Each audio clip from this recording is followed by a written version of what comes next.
Nabiullah Sulaiman pun sangat dicintai Bani Israel karena akhlaknya, keadilannya, ucapannya, hukumnya, dan begitu seterusnya. Bani Israel cocok dengan Nabiullah Sulaiman alaihi salatu wassalam. Dan Allah subhanahu wa ta'ala pahamkan kepada Sulaiman bukan hanya bahasa manusia, bahkan seluruh hewan-hewan yang bicara dia paham.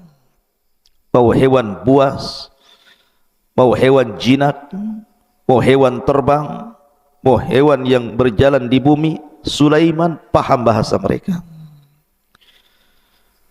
Bahkan bukan hanya itu saja, Nabiullah Sulaiman dianugerahkan mampu menundukkan bangsa jin, padahal bangsa jin gaib bagi kita. Allah subhanahu wa ta'ala yang mengatakan, innahum yarakum min haitsu la tarawnahum. Mereka melihat kita, tapi kita tidak bisa melihat mereka. Tapi Nabiullah Sulaiman alaihi salatu wassalam mampu menundukkan makhluk yang gaib bagi kita, jin. Makanya suatu ketika Nabiullah Sulaiman alaihi salatu wassalam mengumpulkan seluruh pasukannya dari kalangan manusia, dari kalangan jin, dari kalangan hewan-hewan, burung-burung, hewan ternak, hewan jinak, hewan buas, dikumpulkan semuanya. Kemudian Nabiullah Sulaiman berkhutbah di hadapan mereka, dan itu digambarkan dalam Al-Quran. Wa waritha Sulaiman Dawud wa qala ya ayyuhan nasu ullimna mantiqat tayri wa utina min kulli syai'in inna hadha lahuwal fadlul mubin. Dan Nabiullah Sulaiman alaihi salatu wassalam mewarisi kerajaan dan kenabian dari ayahandanya Nabiullah Daud alaihi salatu wassalam. Karena yang dimaksud warisan dari Daud itu bukan warisan harta, karena Nabi SAW yang mengatakan, nahnu ma'syaral anbiya la nuwarrithu ma taraknahu sadaqah. Kami semua para nabi, kata Rasul, tidak mewariskan harta, semua harta kami adalah sedekah. Jadi kalimat wa waritha Sulaiman Daud di sini artinya Nabi Daud alaihi salatu wassalam mewariskan kepada Sulaiman itu kerajaan dan kenabian. Dan itu keistimewaan yang luar biasa, menggabungkan dua keistimewaan langit dan bumi. Wa qala, kemudian Sulaiman berkata, berkhutbah di hadapan pasukannya itu, ya ayyuhan nas, wahai manusia, ulimna mantiqat tayrin, telah diajarkan kepada kami bahasa burung, wa utina min kulli syai'in, dan telah diberikan kepada kami segala sesuatu yang tidak dimiliki manusia. Kemudian Nabiullah Sulaiman mengatakan, inna hadza lahuwal fadlul mubin, tentu ini semua adalah karunia yang nyata yang Allah subhanahu wa ta'ala anugerahkan kepadaku. Ma'asyiral muslimin yang dimuliakan Allah subhanahu wa ta'ala, dan kita tahu bahwa ada sebuah asar yang dikeluarkan Imam Hakim dalam Mustadraknya dari Muawiyah radhiyallahu an. Beliau mengatakan, malikul ardi arba'atun, raja yang pernah menguasai sebagian besar dunia itu cuma ada 4. Sulaiman ibn Daud, kemudian Dzulqarnain, kemudian Bukhtun Nasr, kemudian Namrud. Itulah 4 raja yang pernah menguasai sebagian besar dunia. Dan para ulama mengatakan, la syakka fi anna a'zamahum hukman alal itlaq kana Sulaiman. Dan dari 4 raja yang pernah menguasai sebagian besar dunia, yang paling besar kekuasaannya secara mutlak adalah Nabiullah Sulaiman alaihi salatu wassalam, dibandingkan Dzulqarnain ataupun Bukhtun Nasr ataupun Namrud di zaman Nabiullah Ibrahim alaihi salatu wassalam. Ma'asyiral muslimin yang dimuliakan Allah subhanahu wa ta'ala, Dan Nabi Allah Sulaiman alaihi salatu wassalam itu punya aturan ketika mentertibkan tentara-tentaranya, maka dia memiliki aturan yang sangat ketat, luar biasa. Makanya kemudian Allah Subhanahu wa taala mengatakan, wa khusyira li Sulaiman junudahu minal jinni wal insi wat tayri fahum yuzaun. Dan untuk Sulaiman dikumpulkan bala tentaranya dari jin, manusia, bahkan burung-burung, lalu mereka berbaris dengan tertib luar biasa. Di Sulaiman selalu melihat kondisi bagaimana pasukan dari kalangan manusia, kemudian pasukan jin, kemudian pasukan burung-burung, dan pasukan hewan-hewan yang lainnya. Dan itu luar biasa. Seorang jenderal perang selalu memperhatikan pasukannya. Ma'asyiral muslimin yang dimuliakan Allah Subhanahu wa taala. Lah, kisah Nabi Allah Sulaiman alaihi salatu wassalam di dalam Al-Quranul Karim ini cukup banyak, karena Allah Subhanahu wa taala menyebutkan kisah Sulaiman ini di beberapa ayat dalam Al-Quran, di beberapa surat dalam Al-Quran, bahkan belasan ayat menjelaskan tentang kisah Sulaiman alaihi salatu wassalam. Ma'asyiral muslimin yang dimuliakan Allah Azza wa Jalla, di antara kisah-kisah yang disebutkan di dalam Al-Quranul Karim adalah kisah Sulaiman alaihi salatu wassalam bersama seekor semut. Dan itu disebutkan di dalam suratul Naml. Allah Subhanahu wa taala berfirman, hatta idza atau ala wadin namlah qalat namlatun ya ayyuhan namlu udkhulu masakinakum la yakhtimannakum Sulaiman wa junuduhu wa hum la yash'urun. Allah Subhanahu wa taala mengatakan, sampai suatu ketika pasukan Sulaiman sampai di sebuah lembah yang disebut dengan Wadi Namlah. Memang lembah itu penuh dengan semut di mana-mana. Maka dari kejauhan Nabi Allah Sulaiman alaihi salatu wassalam mendengar pemimpin semut mengatakan kepada rakyatnya, maksudnya rakyat semut itu, wahai para semut, masuklah rumah-rumah kalian. Jangan sampai Nabi Allah Sulaiman menginjak kalian dan tentaranya, sementara mereka la yash'urun, mereka tidak sadar. Lihat bagaimana semut ini juga beradab kepada Nabi Allah Sulaiman dan juga tentaranya. Maka mendengar bagaimana semut ini sangat berakhlak dan beradab, tidak suudzon kepada Sulaiman dan pasukannya, dan mengatakan wahum la yash'urun, maka Sulaiman pun takjub dan kemudian tersenyum. Allah katakan fatabassama dhahikam min qauliha, maka Sulaiman pun tersenyum kepada ucapan sang raja semut kepada masyarakat semut itu. Wa qala, dan dia mengatakan, Rabbi auzi'ni an ashkura ni'mataka allati an'amta alai wa ala walidai wa an a'mala salihan tardah wa adkhilni bi rahmatika fi ibadika salihin. Ya Rabb, anugerahkan kepadaku agar aku bisa bersyukur akan nikmatmu yang telah kau anugerahkan kepadaku.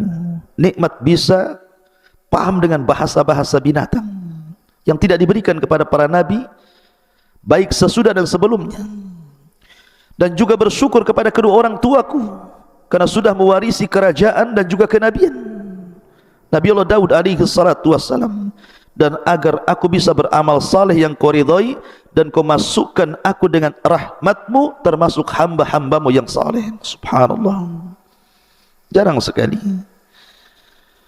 orang yang Allah anugerahkan nikmat yang banyak bersyukur kepada Allah Azza wa Jalla. Terkadang baru diberikan harta saja orang sudah melampaui batas. Kalla innal insana la yatgha an ra'ahu istaghna.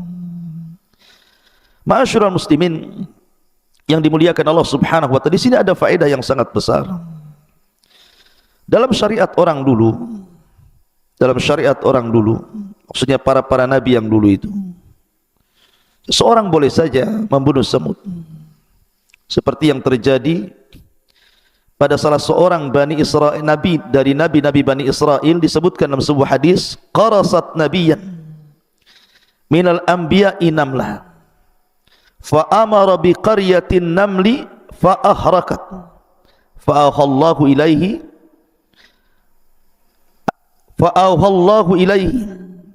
an qarasatka namlatun ahlakta ummatan minal umami tusabbih.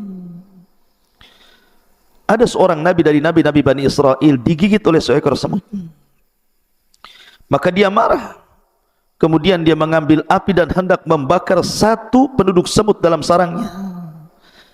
Maka Allah wahyukan kepada nabi tersebut dengan diturunkan malaikat, kemudian menegurnya, kenapa engkau akan membakar satu kampung semut sementara yang menyakiti hanya satu semut saja? Kalau itu yang kau lakukan, kau salah. Cukup bunuh yang menyakitimu. Dari sini kata para ulama, dalam syariat dulu membunuh semut itu boleh, tetapi yang menyakiti saja. Maksudnya membunuh dengan cara membakarnya. Tetapi dalam syariat kita, syariat Islam, tidak boleh kita ini membakar semut dengan api, karena Rasul mengatakan la yu'adzibu binnar illa rabbun nar. Tidak boleh mengadab dengan api kecuali Rabb pemilik api, Allah Subhanahu wa taala. Ma'asyiral muslimin yang dimuliakan Allah Subhanahu wa taala. Jadi kisah ini disebutkan dalam Al-Quran. Bagaimana Nabiullah Sulaiman alaihi salatu wassalam paham dengan bahasa semut. Di sana ada kisah-kisah lain tentang kisah Nabiullah Sulaiman alaihi salatu wassalam dengan semut. Tetapi kisah ini tentu sebagiannya adalah cerita-cerita Israiliyat, cerita-cerita yang tidak tercantumkan dalam kitab-kitab induk Islam. Tapi Nabi SAW mengatakan dalam sebuah hadis, Nabi SAW, hadithu am bani Israel wala haraj. Tidak mengapa ceritakan tentang kisah Israiliyat selama tidak bertentangan dengan Al-Quran dan Sunnah. Tapi kalau bertentangan dengan Al-Quran dan Sunnah, tidak perlu diceritakan. Maka sebagai pengetahuan saja, kita akan ceritakan beberapa kisah tentang kisah Nabiullah Sulaiman dengan semut dalam beberapa kisah. Pertama, suatu ketika Nabiullah Sulaiman alaihi salatu wassalam duduk jalisan ala syatil bahri, duduk di tepi sungai. Tiba-tiba dia melihat semut membawa habbah qamhin. Semut ini membawa satu butir gandum. Tiba-tiba kemudian mengarah ke sungai tadi. Rupanya dalam sungai itu ada kodok, sudah menganga mulutnya. Tiba-tiba semut itu masuk ke mulut kodok itu. Kemudian kodok ini nyelam sampai ke dasar sungai.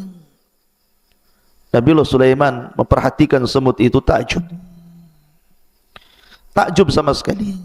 Kok ada semut bawa sebiji gandum, kemudian masuk ke mulut kodok, kemudian kodoknya masuk ke dalam air. Kemudian setelah 1 jam Nabiullah Sulaiman perhatikan, tiba-tiba kodok itu muncul lagi. Kemudian menganga kembali, semutnya keluar dari mulut kodok itu.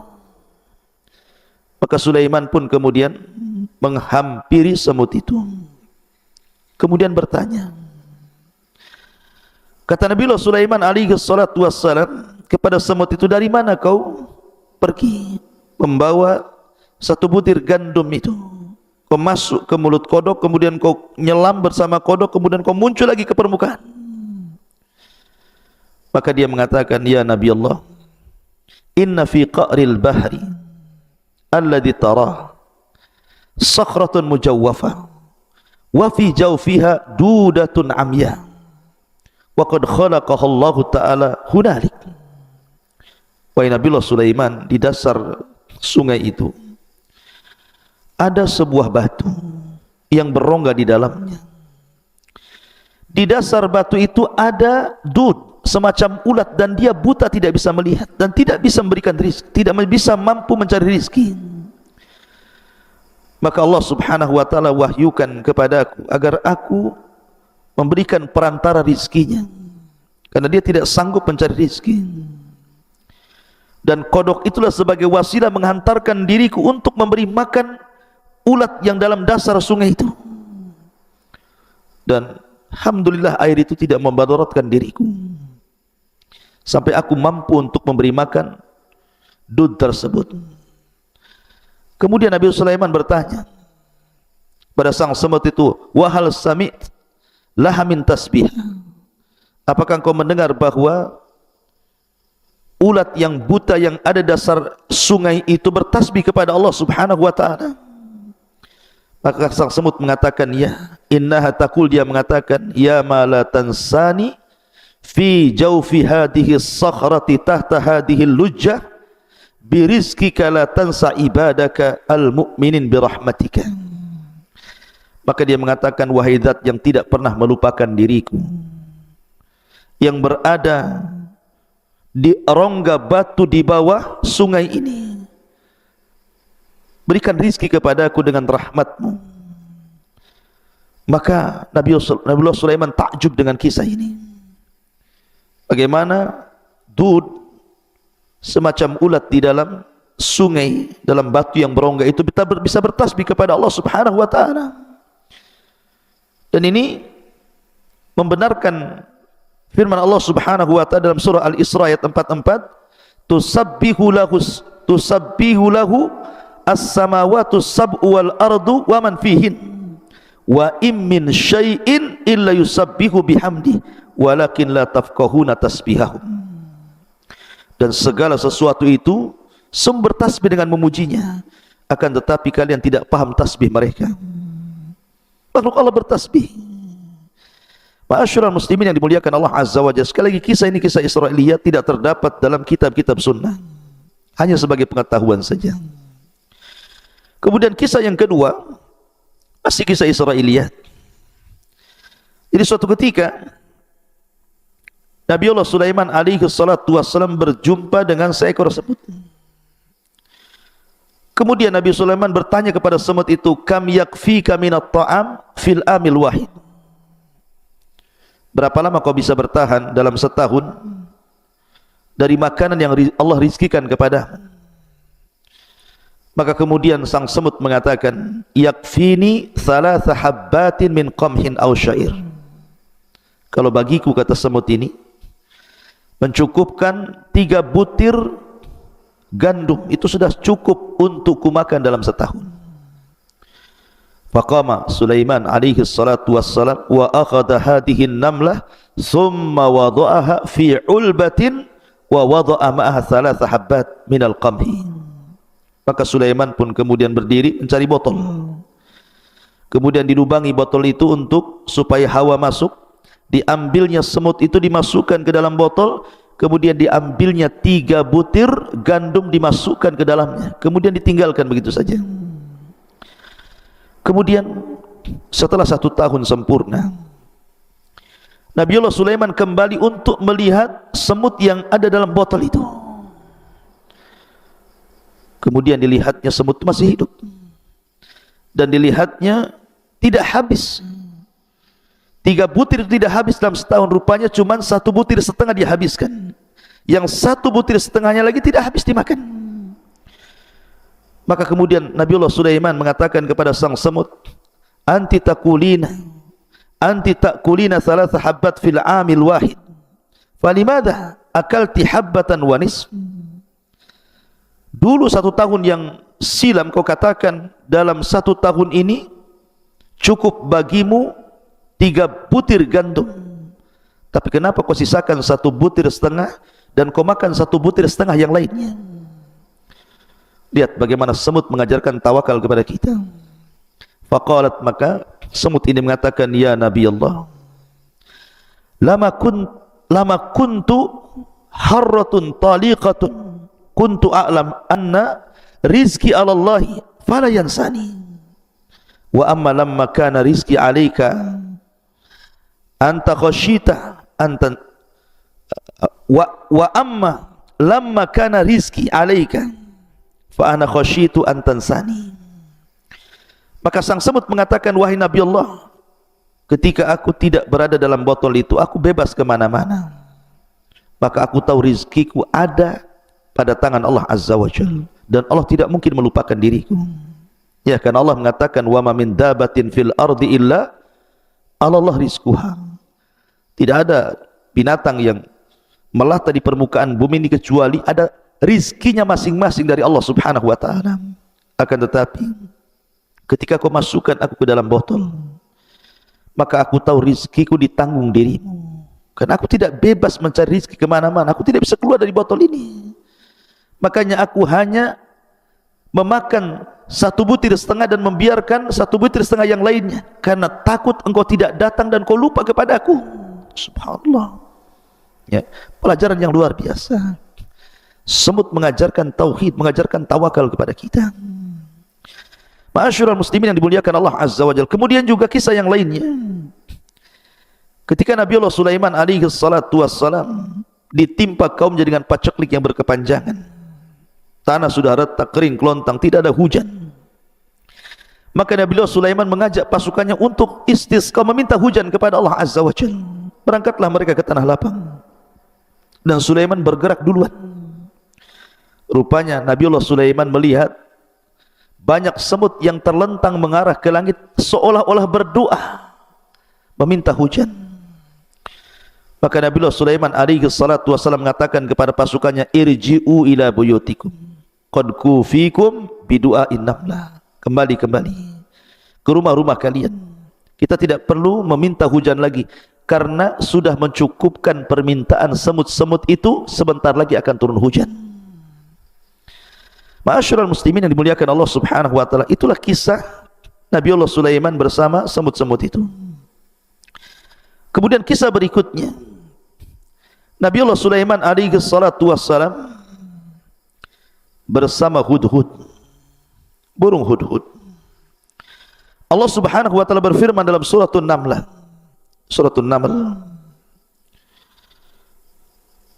wa tafaqqada at-tayra faqala ma li la ara al-hudhuda am kana min al-ghaibin law adhibannahu adhaban shadidan aw la adbahannahu aw la ya'tiyanni bi sultanin mubin. Kebiasaan Nabi Allah Sulaiman, sekali lagi dari awal saya katakan, adalah orang yang paling teratur di dalam mengatur tentara-tentaranya, baik tentara manusia, tentara jin, tentara hewan-hewan, termasuk burung-burung. Sudah ada barisan-barisan tertentu. Jadi suatu ketika Nabi Allah Sulaiman alaihi salatu wasallam bergerak untuk berjihad, ketika itu Nabi Allah Sulaiman dan pasukannya kehabisan air. Maka yang biasa mencari air adalah hudhud. Makanya sebagian ulama ataupun mufassirin mengatakan bahwa hudhud ini seorang muhandis, seorang insinyur. Jadi tugasnya terbang ke langit, kemudian dari langit dia akan melihat ada air atau tidak. Kalau ada air, maka kemudian diberitahu kepada Nabi Allah Sulaiman, maka Nabi Allah Sulaiman akan memerintahkan jin untuk melobangi dan mengorek tempat itu, kemudian keluar sumber air. Lah, ketika itu burung hudhud tidak ada. Ketika hendak ditugaskan, tidak hadir pula dia. Makanya kemudian Nabi Allah Sulaiman alaihi salatu wassalam marah dan mengatakan, ma liyala aral hudhud. Kemana hudhud? Aku tidak melihat. Am kana minal ghaibin, ataukah dia sengaja tidak hadir dalam barisan ini? Kata Sulaiman, la u'adzibannahu adzaban syadida. Awas saja kalau dia sampai tidak datang dan tidak hadir dalam barisan itu, aku akan azab dia dengan azab yang sangat pedih. Aula adzbahanna, atau aku akan potong dia, akan sembelih dia. Aula ya'tiyanni bisultanin mubin, atau mungkin ada alasan lain. Lihat bagaimana Nabi Allah Sulaiman alaihi salatu wassalam bukan raja diktator. Dia memberikan beberapa pilihan. Kalau seandainya dia punya bukti, maka akan dimaafkan. Punya uzur, akan dimaafkan. Tapi kalau tidak, lihat, pantas disembelih atau hanya disiksa saja. Dan ini menjadikan pasukan Nabi Allah Sulaiman itu betul-betul tertib, karena ada aturan di situ. Tiba-tiba famakatha ghaira ba'idin, tiba-tiba hudhud sudah datang saja. Kemudian hudhud mengatakan, ahattu bima lam tuhit bihi wa ji'tuka min saba'in binaba'il yakin. Dia mengatakan, ya Nabi Allah Sulaiman, aku mengetahui pengetahuan yang kau tidak ketahui, dan aku baru saja datang dari sebuah negeri Saba dengan berita yang sangat meyakinkan. Bayangkan, negeri Saba itu di mana? Di Yaman. Sementara Nabi Allah Sulaiman dan pasukannya ada di Palestina. Menunjukkan bahwa Allah anugerahkan kepada Hudhud ini mampu terbang dengan cepat. Tentu Hudhud di zaman Sulaiman berbeda dengan Hudhud di zaman sekarang. Mampu dia terbang ke dari Palestina ke Yaman, balik lagi ke Palestina. Kemudian dia bercerita apa yang ia lihat dari kerajaan itu. Inni wajadtu imra'atan tamlikuhum wa utiyat min kulli syai'in walaha arsun azim. Wahai Nabi Sulaiman, aku mendapati raja negeri Saba ini bukan laki-laki tapi perempuan, dan diberikan segala sesuatu, dan dia memiliki singgasana yang sangat besar. Akan tetapi wajadtuha wa qaumaha yasjuduna lisyamsi min dunillah. Tapi sayang, aku melihat kaumnya, mereka tidak menyembah Allah, mereka menyembah matahari. Wa zayyana lahumus syaitan a'malahum, dan syaitan telah menghiasi amal-amal mereka. Fasaddahum anis sabil fahum la yahtadun, sehingga terputus dari jalan Allah dan mereka tidak dapat hidayah. Ma'asyiral muslimin yang dimuliakan Allah Subhanahu wa taala. Akhirnya Nabi Sulaiman pun diceritakan tentang apa yang dilihat Hudhud terhadap raja atau Malikus Saba, Raja Balqis yang menguasai kerajaan Saba. Tetapi Nabiullah Sulaiman alaihi salatu wassalam tidak langsung membenarkan kabar itu. Maka dia mengatakan, qala sananzur asadaqta am kunta minal kadhibin. Tunggu dulu, kabar kamu ini benar atau salah? Lihat bagaimana Sulaiman hendak tabayun. Kau ini membawa berita benar atau berita dusta? Kemudian Allah Subhanahu wa taala mengatakan, idhhab bi kitabi hadza fa'alqihi ilaihim thumma tawalli anhum fa'ndur ma'adha yarji'un. Sudah gini saja, bawa suratku kepada negeri Saba itu, kau hantarkan suratku kepada mereka, kemudian kau lihat-lihat kira-kira apa balasannya. Akhirnya kemudian setelah kemudian Nabiullah Sulaiman alaihi salatu wassalam menulis surat kemudian memberikan kepada Hudhud. Kemudian di antara isi surat itu, innahu min Sulaiman wa innahu bismillahirrahmanirrahim. Surat ini dari Sulaiman dengan menyebut nama Allah yang Maha Penyayang lagi Maha Pengasih. Alla ta'lu alayya wa'tuni muslimin. Jangan sampai kalian sombong kepadaku dan datanglah kepadaku dalam kondisi menyerahkan diri. Maka burung Hudhud ini pun membawa surat itu, akhirnya kemudian dijatuhkan di kerajaan Saba. Ma'asyiral muslimin yang dimuliakan Allah Azza wa Jalla, ketika surat itu sampai di kerajaan Saba dan diterima oleh ratunya, Ratu Balqis, maka Ratu Balqis membaca surat itu. Kemudian dia pun mengumpulkan para pembesarnya. Qalat ya ayyuhal mala'u aftuni fi amri ma kuntu qati'atan amran hatta tashhadun. Wahai para pembesar, berilah aku pertimbangan dalam perkaraku ini. Aku tidak pernah memutuskan sebuah perkara sebelum kalian hadir dalam majlisku. Kemudian datanglah para pembesar kerajaan Saba ini, dipimpin rapat Ratu Balqis secara langsung. Kemudian dibacakan surat daripada Nabiullah Sulaiman alaihi salatu wassalam. Tapi apa yang terjadi? Qalu, mereka mengatakan, nahnu ulu quwwatin wa ulu ba'shin syadid wal amru ilaiki fangduri madza ta'murin. Kita ini memiliki kekuatan besar, keberanian yang luar biasa untuk berperang. Kalau mereka, maksudnya Nabiullah Sulaiman, hendak perang, kita perang. Kita tunjukkan kekuatan kita kepada dia. Akan tetapi keputusan berada di tanganmu wahai sang ratu, maka pertimbangkanlah apa yang akan kau perintahkan. Jadi para pembesar itu maunya kekuatan dilawan kekuatan. Tetapi Ratu Balqis ini berakal. Qalat, dia mengatakan, innal muluk idza dakhalu qaryatan afsaduha wa ja'alu izzata ahliha adillah wa kadzalika yaf'alun. Sesungguhnya raja-raja apabila menaklukkan sebuah negeri perang, barang tentu mereka akan membinasakan dan menjadikan penduduk yang mulia menjadi hina. Karena kalau seandainya kalah akan jadi tawanan, bahkan akan jadi budak, sebagai yang terbunuh dan dihinakan. Dan demikianlah yang akan mereka lakukan juga kepada kita. Akhirnya kemudian Balqis pun berpikir untuk memastikan apakah yang mengirim surat itu seorang nabi, betul-betul nabi, ataukah hanya gertak sambal saja, mungkin bahasanya. Kemudian dia mulai berpikir sampai mengatakan, wa inni mursilatun ilaihim bihadiyatin fanadhiratun bima yarji'ul mursalun. Dan sungguh aku akan mengirim utusan kepada mereka dengan membawa hadiah yang sangat besar, dan aku akan menunggu apa yang akan dibawa kembali oleh para utusan itu. Sudah gini saja, kita coba berikan hadiah kepada dia. Kalau dia menerima hadiah itu berarti sama saja dengan raja-raja yang lainnya.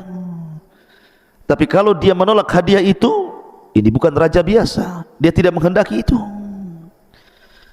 Kemudian diutuslah beberapa orang pasukan dari Saba menuju Palestina membawa hadiah yang sangat besar untuk diberikan kepada Nabiullah Sulaiman alaihi salatu wassalam. Falamma jaa Sulaiman qala atumiddunani bimalin fama atanillahu khairun mimma atakum bal antum bihadiyatikum tafrahun. Maka ketika para utusan itu menyampaikan kepada Nabiullah Sulaiman, Sulaiman berkata, apakah kamu akan memberikan harta kepadaku? Apa yang Allah berikan kepadaku jauh lebih baik dibandingkan apa yang Allah berikan kepada kalian. Tetapi kamu merasa bangga dengan hadiahmu, kembalikan hadiah ini kepada ratumu. Kemudian Sulaiman mengancam dan mengatakan, irji ilaihim falana'tiyannakum bijunudin la kibala lahum biha walanukhrijannakum minha adillatan wahum saghirun. Kembalilah kalian kepada mereka, balik kalian ke kerajaan kalian. Sungguh kami pasti akan datang kepada kalian dengan bala tentara yang mereka tidak mampu melawannya, dan kami akan usir mereka dari negara itu secara terhina, dan mereka akan menjadi tawanan yang sangat hina. Diancam. Ya. Ma'asyiral muslimin yang dimuliakan Allah Subhanahu wa taala, kemudian Nabiullah Sulaiman mulai membuktikan ancamannya. Dia kumpulkan semua pasukan-pasukan pilihannya. Kemudian Nabiullah Sulaiman berkhutbah di hadapan mereka. Qala ya ayyuhal mala'u ayyukum ya'tini bi arsyiha qabla an ya'tuni muslimin. Wahai para pembesar, siapakah di antara kamu yang sanggup membawa singgasana kepadaku sebelum mereka datang kepadaku menyerahkan diri? Maka pasukan khusus dari kalangan manusia, jin dan binatang, mereka pun menawarkan ide kepada Nabiullah Sulaiman. Qala ifritu minal jin ana atika bihi qabla an taquma min maqamik wa inni alaihi laqawiyyun amin. Ifrit dari kalangan jin mengatakan, akulah yang akan membawanya kepadamu sebelum engkau berdiri dari tempat dudukmu, maka sungguh aku adalah jin yang sangat kuat. Itu gampang, serahkan tugas itu kepadaku, kata jin Ifrit, biar aku yang memindahkan istana itu di hadapanmu sebelum kau berdiri. Subhanallah, itulah kekuatan jin. Kemudian yang lain juga bangkit dan mengatakan, qala alladhi indahu ilmun minal kitab ana atika bihi qabla an yartad ilaika tarfuk. Seseorang yang mempunyai ilmu dari kita berkata, aku akan membawamu singgasana Raja Balqis kepadamu sebelum matamu berkedip. Maka Nabiullah Sulaiman memilih yang tercepat, sebelum dia berkedip, istana itu sudah harus ada di hadapannya. Falamma ra'ahu mustaqirran indahu qala hadha min fadli rabbi liyabluwani aashkuru am akfur wa man syakara fa innama yashkuru nafsi wa man kafara fa inna rabbi ghaniyyun karim. Maka ketika betul-betul singgah sana Balqis dipindah oleh orang yang Allah anugerahkan ilmu ini, maka Nabi Sulaiman alaihi salatu wasallam memuji Allah dan mengatakan, ini semua karunia yang Allah anugerahkan kepadaku. Allah hendak menguji diriku, apakah aku termasuk hamba Allah yang bersyukur ataukah menjadi hamba Allah yang kufur. Maka barang siapa yang bersyukur, sesungguhnya itu manfaat bagi dirinya, tapi bagi siapa yang kufur, maka sesungguhnya Rabbku adalah Zat yang maha kaya lagi maha karim, maha pemurah. Lihat bagaimana Nabi Sulaiman tidak lupa akan kuasa Allah, anugerah dari Allah subhanahu wa ta'ala. Ma'asyiral muslimin yang dimuliakan Allah azza wa jalla, maka akhirnya Sulaiman pun ketika melihat istana itu sudah ada di hadapannya, Nabi Sulaiman ingin merubah istana Ratu Balqis itu, supaya ketika Ratu Balqis datang, dia tidak mengenali istananya, dirubah sedikit. Maka disebutkan Sulaiman berkata, ubahlah untuknya singgasananya. Kita akan lihat apakah dia Ratu Balqis mengenali istananya kembali ataukah tidak mengenali lagi. Falamma ja'at qila ahakada arsyuk qalat ka'annahu hu wa utina al-ilma min qabliha wa kunna muslimin. Maka ketika dia Balqis datang, ditanyakan kepada dia, lihat istana yang kau masuk ini serupa enggak dengan istana? Karena sudah dirubah sedikit masalahnya. Maka Balqis mengatakan seolah-olah iya, kayaknya ini istanaku, tapi dia ragu-ragu. Dan dia Balqis pun berkata, kami telah diberikan pengetahuan sebelumnya dan kami adalah orang-orang yang berserah diri kepada Allah azza wa jalla. Subhanallah.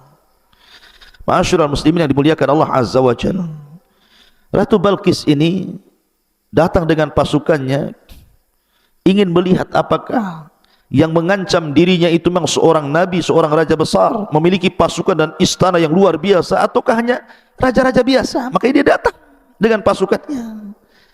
Jadi ketika dia masuk ke dalam istana Nabi Sulaiman alaihi salatu wassalam, di bawah istana itu ada sungai. Ketika dia masuk ke dalam istana itu, dia tidak sadar menyingkap pakaian sehingga nampak betisnya, disangka dia akan masuk ke dalam air di sungai itu. Dia tidak tahu bahwa sungai itu berada di bawah kaca. Kaca, kemudian di bawahnya sungai. Nampak ikan, nampak macam-macam di situ. Makanya ketika Nabi Sulaiman mengatakan kilalaha, dikatakan kepada Balqis, udkhuli, masuklah as-sarha, masuk ke dalam istana. Falamma ra'athu hasibathu lujjah wa kashafat an saqaiha qala innahu sarhun mumarradun min qawarir.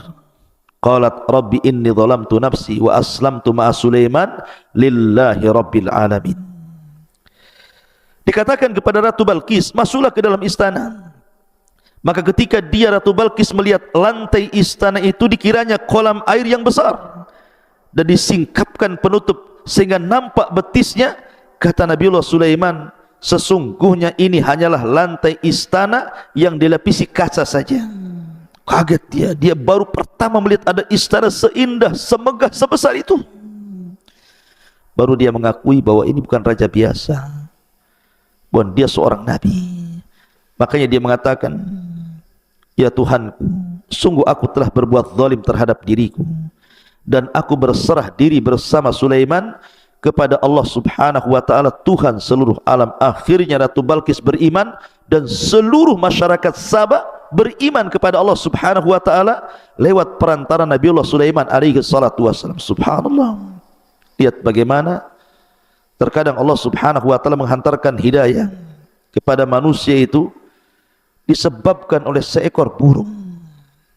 Sebab itulah maka Islam melarang untuk membunuh burung hudhud, karena sebab dia satu kerajaan beriman kepada Allah dan menyerahkan diri kepada Nabiullah Sulaiman alaihi salatu wassalam.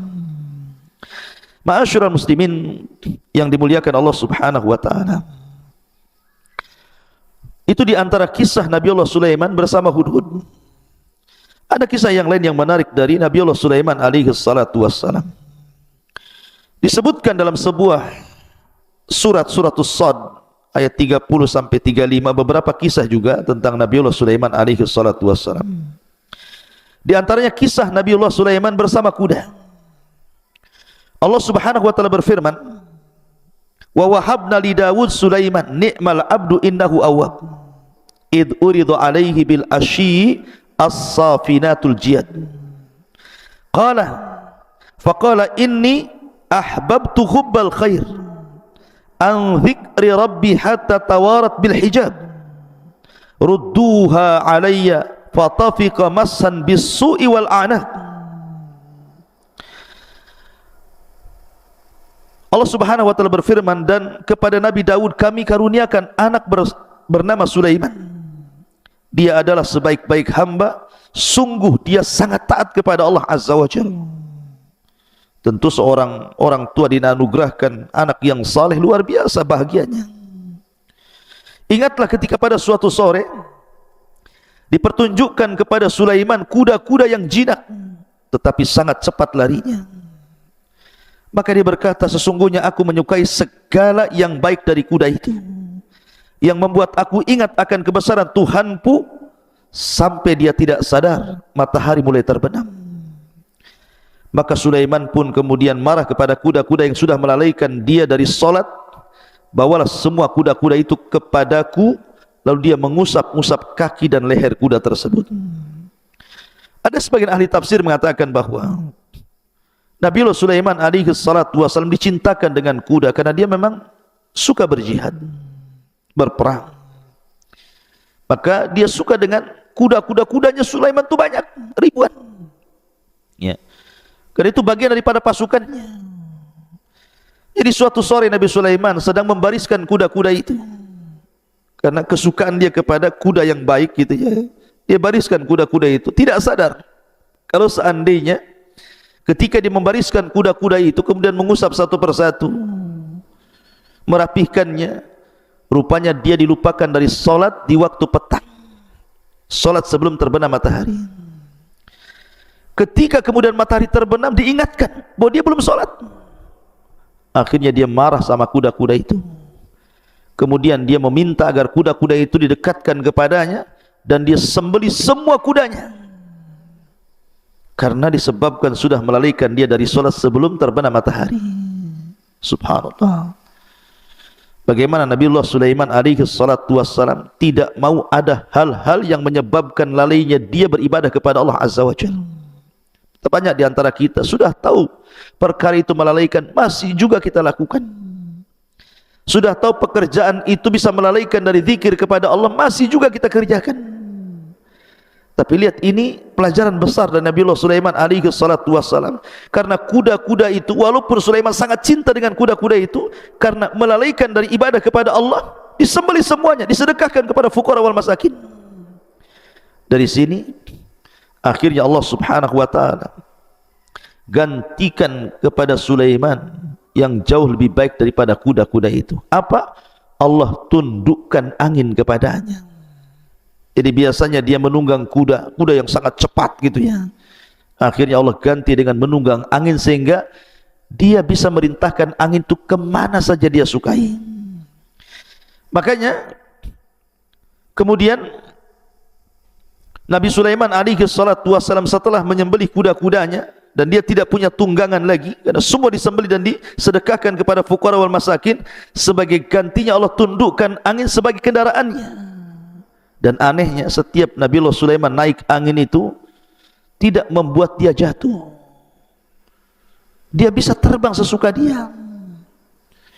Ma'asyiral muslimin yang dimuliakan Allah Subhanahu wa taala.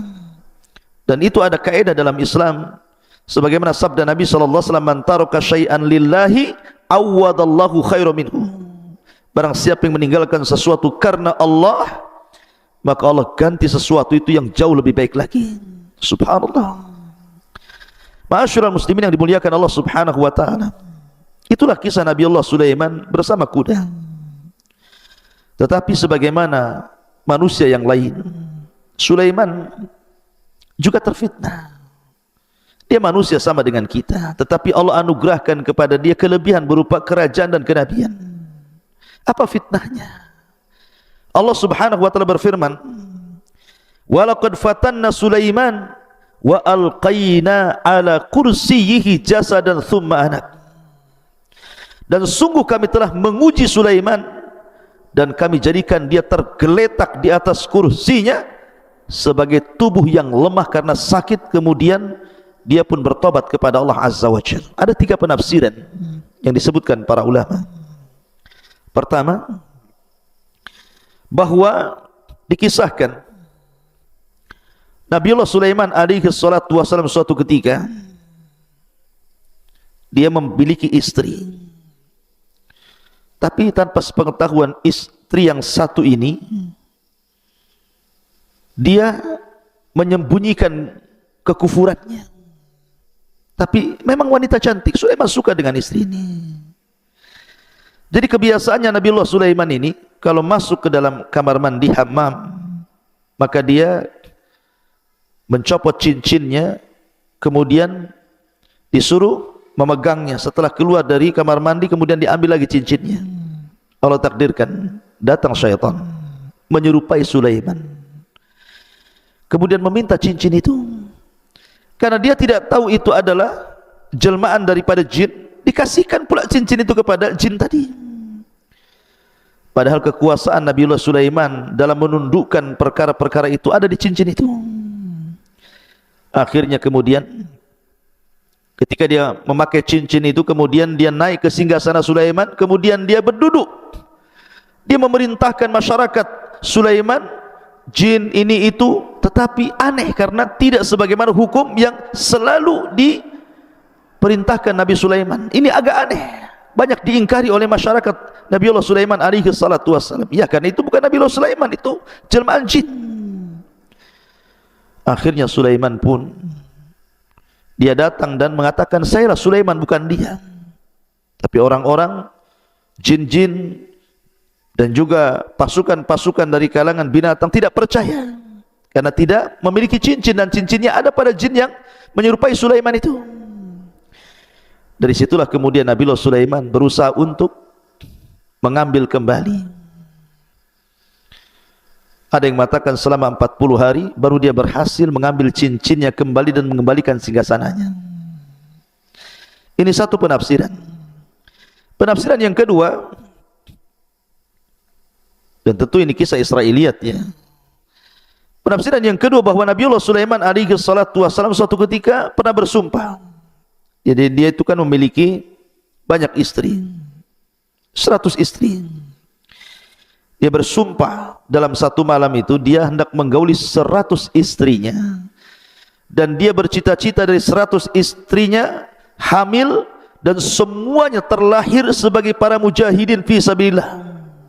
Itu cita-citanya. Dia ingin menggauli dalam satu malam semua istrinya, kemudian hamil, kemudian melahirkan semua anak laki-laki, dan semua menjadi para mujahidin. Itu keinginannya.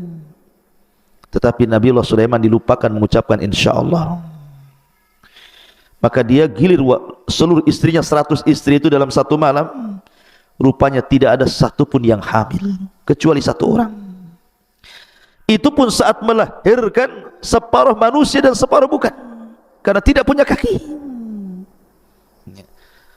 Maka Nabiullah Sulaiman alaihi salatu wassalam diuji agar dia jangan memastikan sesuatu kecuali setelah mengucapkan insyaallah. Kemudian penafsiran yang ketiga, suatu ketika Nabiullah Sulaiman sakit sehingga tidak bisa bangkit dari tempat pembaringannya menuju singgasananya. Akhirnya kemudian ada syaitan duduk di singgasananya. Dan itu fitnah bagi Nabi Sulaiman alaihi salatu wassalam, yang Allah subhanahu wa ta'ala firmankan dalam surat ini, walaqad fattanna Sulaiman wa alqaina ala kursiyihi jasadan thumma anab. Dan sungguh kami telah menguji Nabi Sulaiman, dan kami jadikan dia tergeletak dalam kursinya sebagai tubuh yang lemah karena sakit, kemudian dia baru bertobat, mengakui kesalahannya. Ma'asyiral muslimin yang dimuliakan Allah subhanahu wa ta'ala. Kemudian juga Allah subhanahu wa ta'ala juga menceritakan doa Nabi Sulaiman alaihi salatu wassalam setelah tragedi fitnah itu. Qala rabbighfirli wa habli mulkan la yanbaghi li ahadin min ba'di innaka antal wahhab. Ya Allah, ampunilah akan dosa-dosaku dan anugerahkan kepadaku kerajaan yang tidak dimiliki siapapun setelahku. Sungguh Engkaulah yang Maha Pemberi segala nikmat yang Kau anugerahkan kepadaku. Dalam sebuah hadis dari Abi Hurairah radhiyallahu an, jadi suatu ketika Ifrit dari kalangan jin pernah mengganggu Rasul dalam salat. Maka Nabi SAW kemudian menangkap leher Ifrit itu, kemudian mencekiknya sampai akhirnya keluar air liurnya dan jatuh ke tangan Rasul, dan Rasul merasakan rasa dingin dari liur jin Ifrit itu. Kalau ada yang mengatakan bukankah jin terbuat dari api, kenapa liurnya dingin? Kita katakan yang terbuat dari api itu asal penciptaan jin, sebagaimana Adam dari tanah, tetapi anak turunannya tidak kan ya. Sebagaimana kaca terbuat dari beberapa kerikil dan pasir, tapi kalau kaca dipecahkan apakah kemudian kembali menjadi tanah dan kerikil? Kan tidak juga. Itu asal penciptaannya. Kemudian Nabi SAW mengatakan, laqad hamamtu an arbitahu ala jambi sariyati min sawaril masjid. Aku sebenarnya menginginkan untuk mengikat jin itu, jin Ifrit itu, di salah satu tiang dari tiang-tiang masjid, supaya menjadi mainan anak-anak dan penduduk Madinah.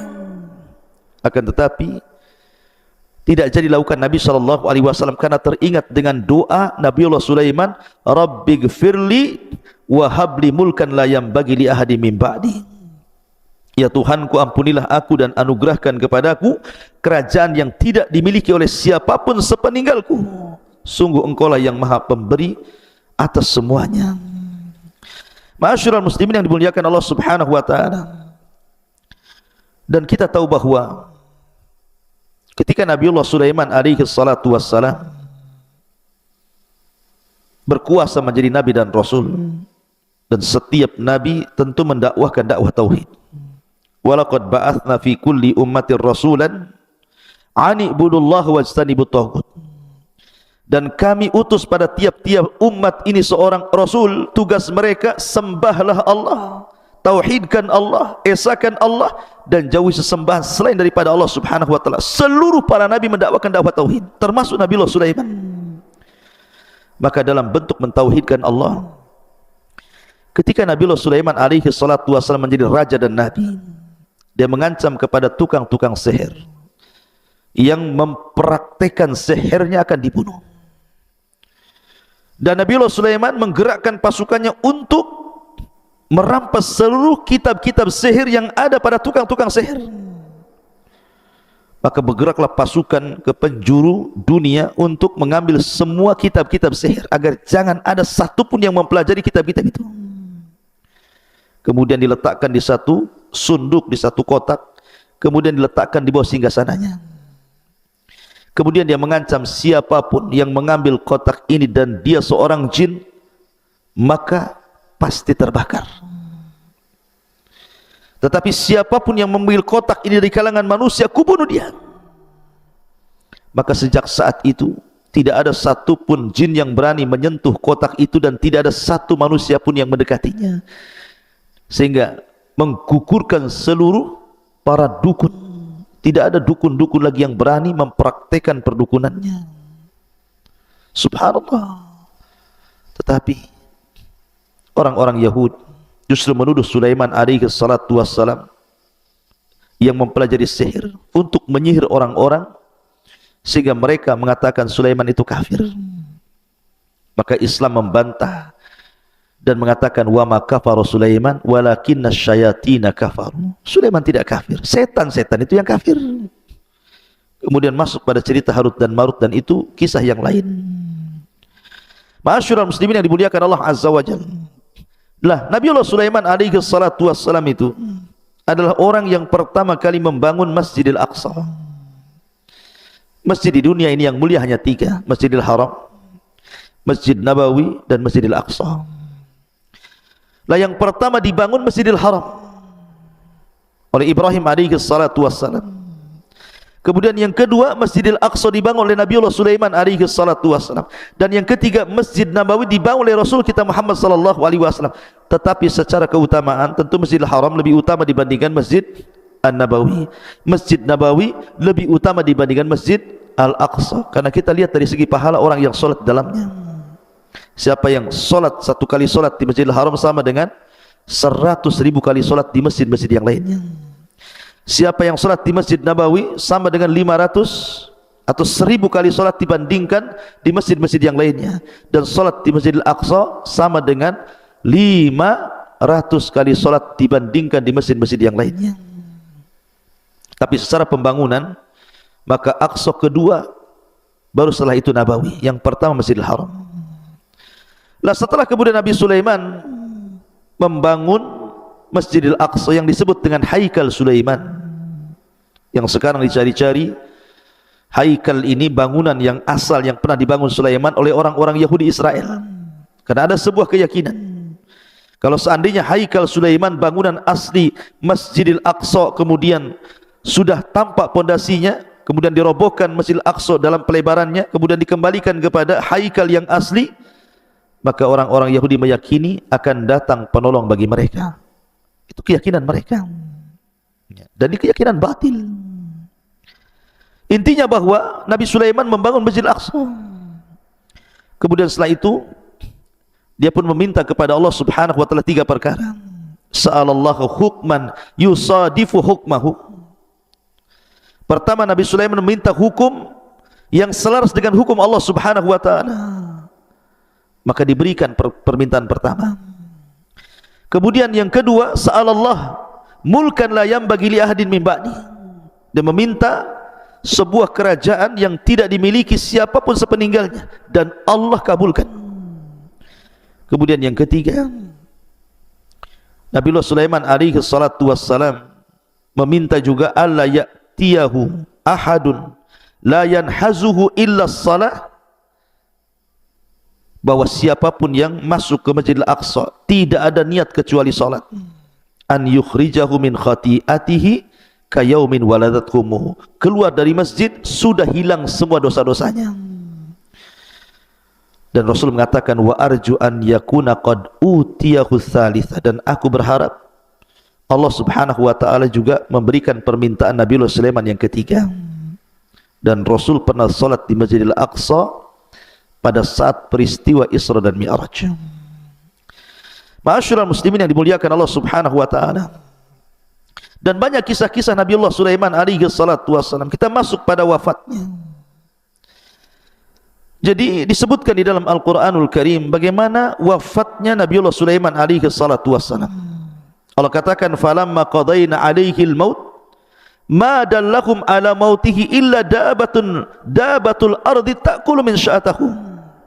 Falamma kharra tabayyanatil jin allau kanu ya'lamunal ghaiba ma labithu fil adzabil muhin. Maka tatkala kami putuskan akan kematian Sulaiman, tidak ada yang menunjukkan kematiannya kecuali rayap yang menggerogoti tongkatnya. Ketika Sulaiman kemudian tersungkur, jatuh, dan semua orang, jin, binatang tahu bahwa Sulaiman meninggal dunia, maka jin-jin itu kemudian mengatakan seandainya mereka tahu yang gaib, tentu mereka tidak akan berada dalam adab yang sangat dihinakan. Kalau tahu Sulaiman meninggal, kami ngapain bekerja lagi, mungkin bahasa seperti itu untuk Nabi Sulaiman yang sudah mati. Jadi ada yang mengatakan bahwa Nabiullah Sulaiman alaihi salatu wassalam di akhir hayatnya selalu menyendiri di Baitul Maqdis yang sudah dibangunnya, dan beliau tidak pernah keluar dari mihrabnya berhari-hari. Bahkan ada yang mengatakan sampai 1 tahun tidak keluar dari mihrabnya. Dia hanya menyuruh orang untuk mengantar makanan dan terus sholat dan beribadah kepada Allah Subhanahu wa ta'ala. Ma'asyiral muslimin lah, pada hari pertama kemudian dia melihat di dalam Baitul Maqdis ini ada tumbuh pohon. Kemudian dia memandangi pohon tersebut dan berkata, siapa namamu?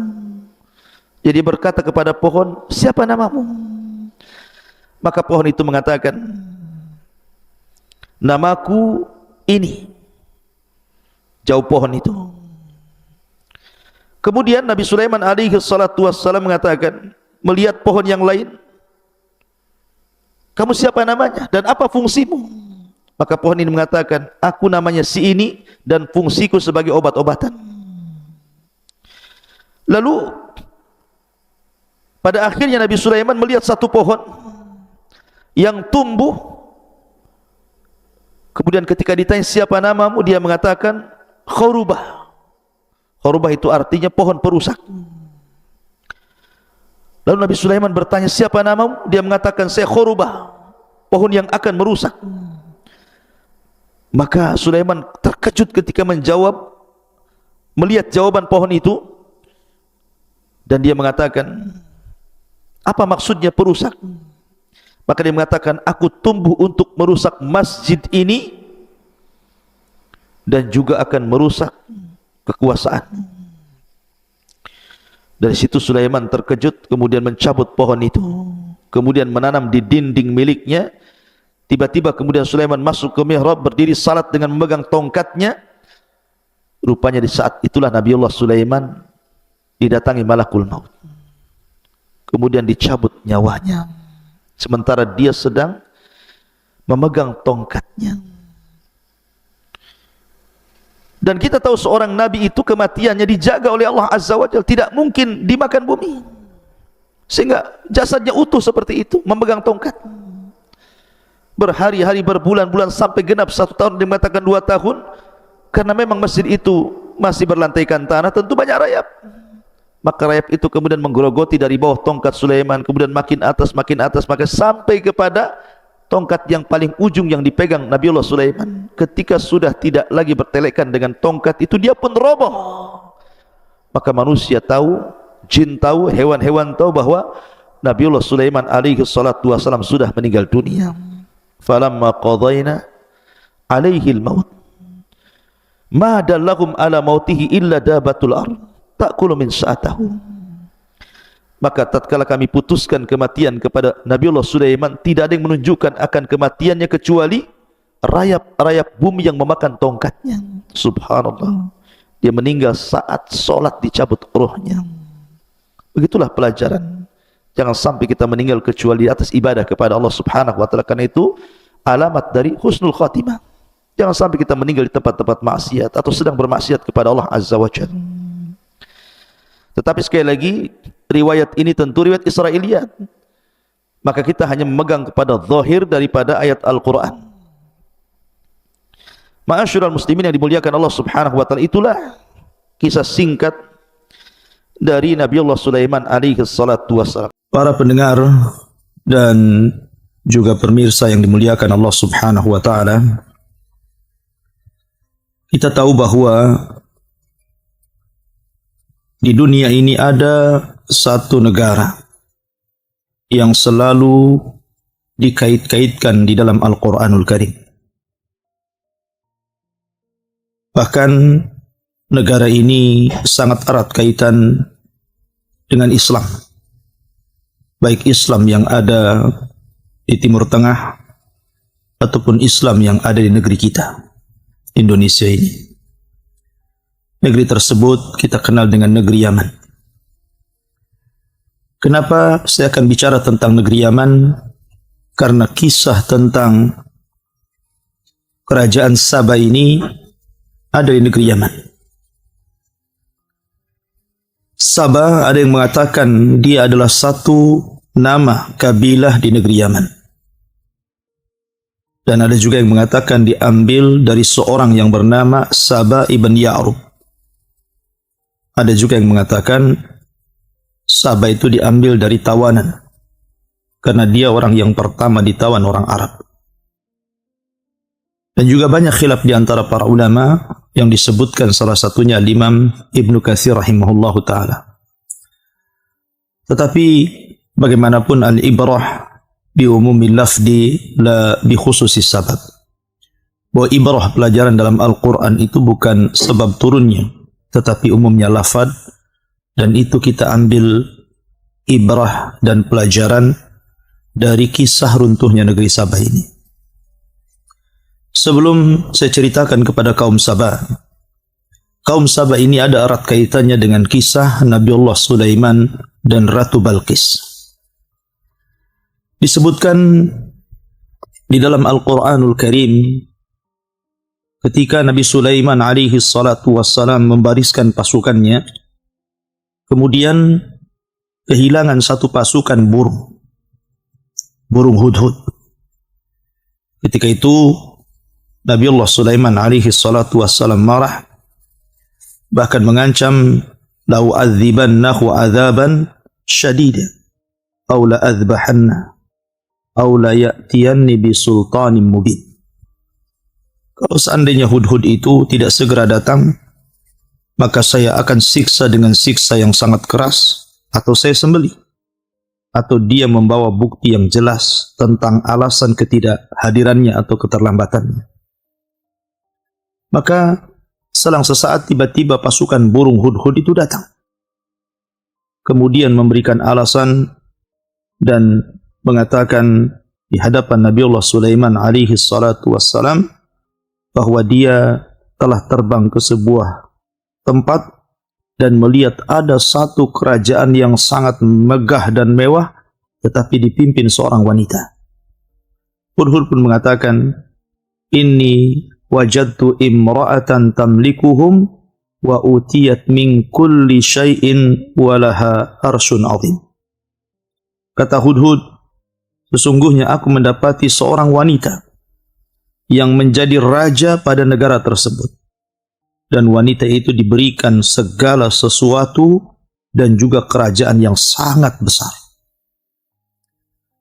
Tetapi nikmat yang begitu besar terhadap wanita tersebut sayang.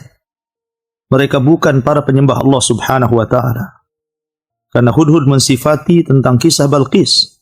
Dia mengatakan, wajadtuha wa qaumaha ya'buduna lisyamsi min dunillah. Aku dapati mereka menyembah matahari dan bukan menyembah Allah subhanahu wa ta'ala. Wa zayyanna lahumus syaitanu a'malahum fasaddahum anis sabil fahum la yahtadun.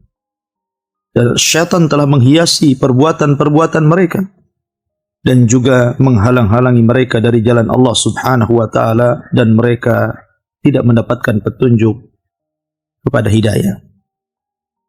Singkat cerita, kemudian Sulaiman pun mengirim surat kepada Ratu Balqis ini agar beriman kepada Allah subhanahu wa ta'ala, kalau tidak maka negaranya akan diserang.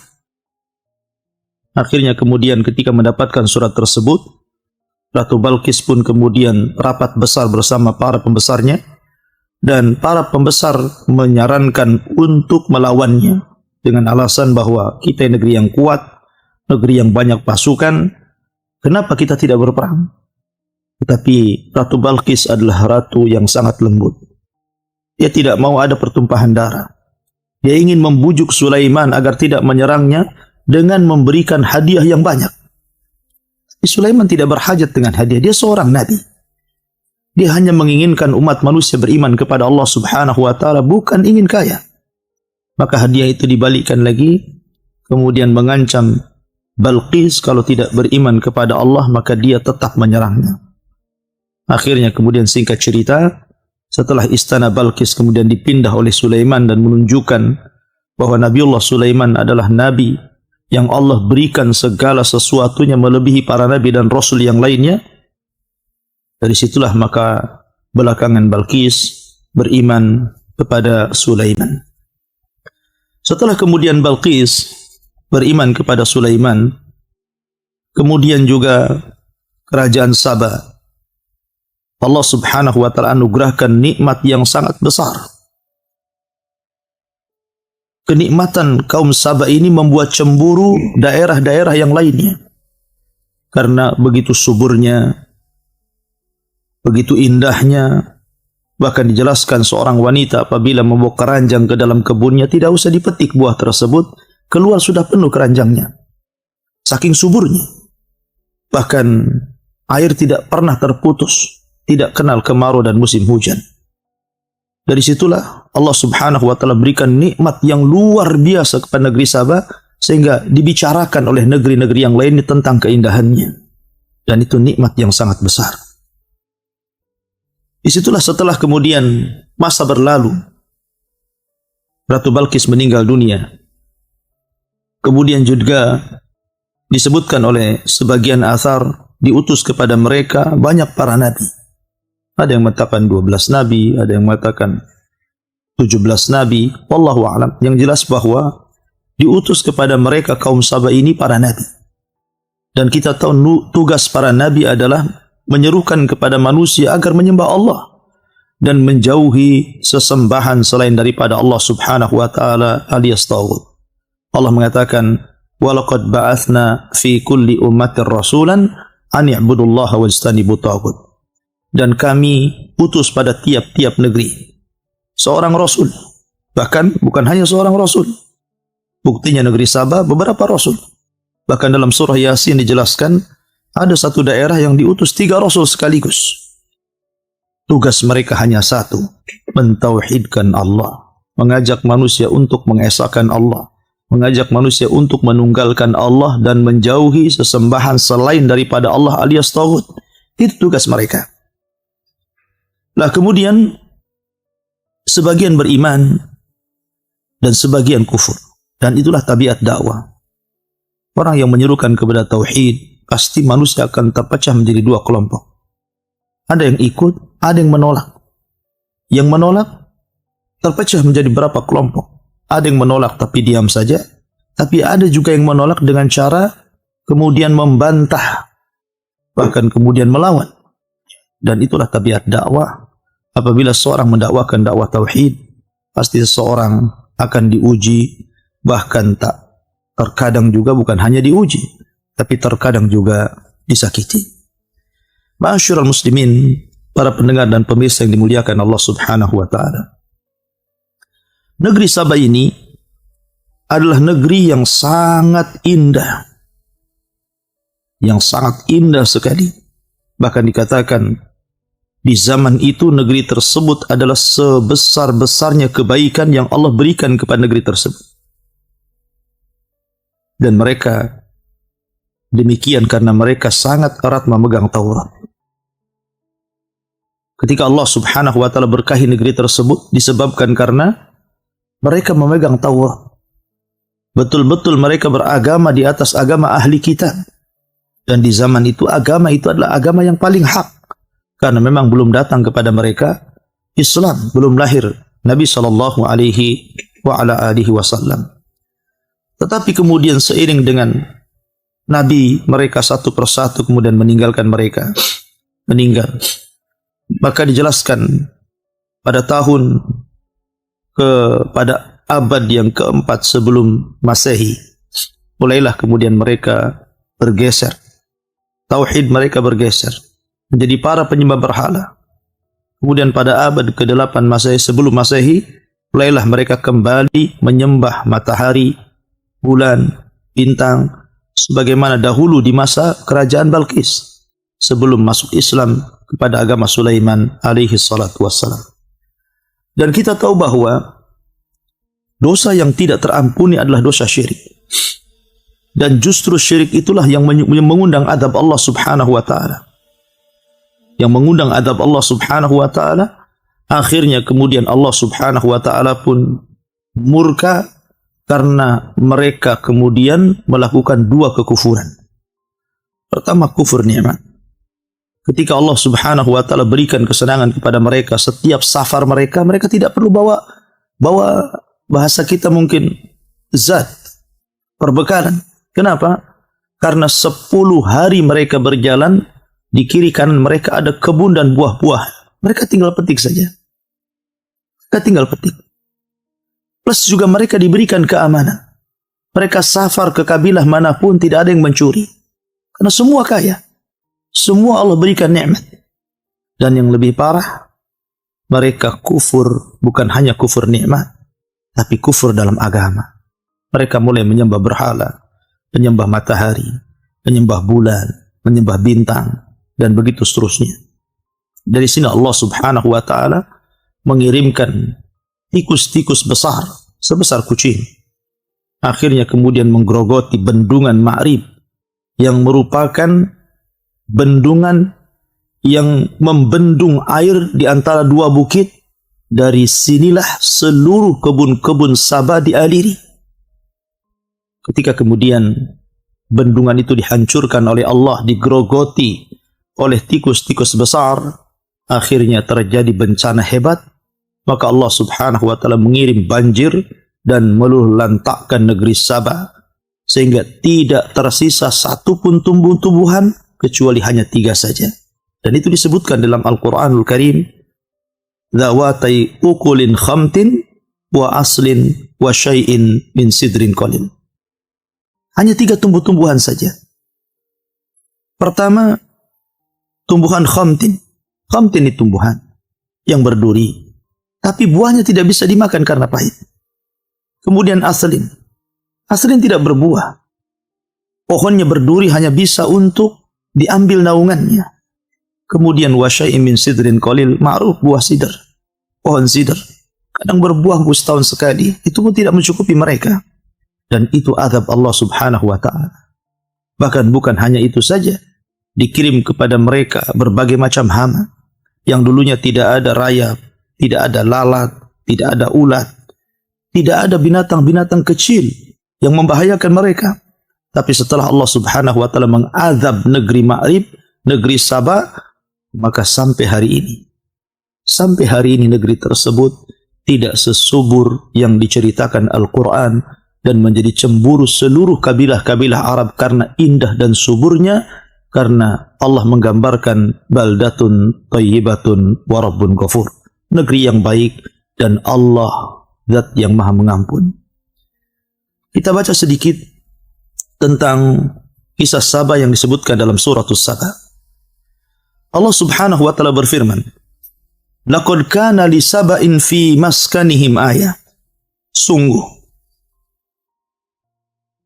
bagi negeri Sabah, fi maskanihim ayah, pada tempat mereka itu ada tanda-tanda kuasa Allah subhanahu wa ta'ala.